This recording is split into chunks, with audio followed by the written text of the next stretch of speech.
There's one thing I see that experienced math students and math teachers do that lower level or immature math students don't do.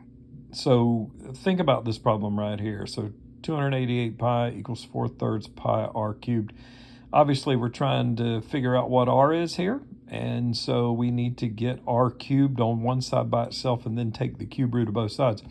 Well, an inexperienced student would perhaps multiply both sides by 3, and they would actually multiply, actually get a calculator and multiply the numbers, and then maybe they would divide by 4, and they would actually go through the motions and divide by 4.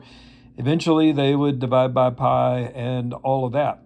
What I would recommend, though, instead is to do something like this. Multiply by 3/4 pi on both sides. And I want you to see how beneficial that would be, because see, this is going to cross cancel. This is going to cross cancel. The pi's are going to cross cancel. Over here, this pi is going to cancel with that pi. 4 goes into 288. You could do that part and say it goes 72 times. So that's going to reduce things quite a bit. And so you have 3 times 72 equals r cubed. And now you can take the cube root of both sides. So the cube root of r cubed is r, and the cube root of 3 times 72 ends up just being 6. So that's quicker and better than doing all of those individual things that I was talking about.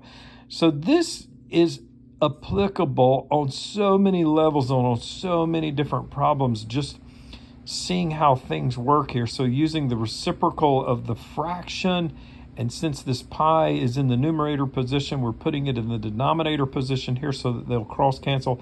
The whole concept of cross cancelization is underutilized in most mathematics, especially Algebra 1 and above. So this is food for thought.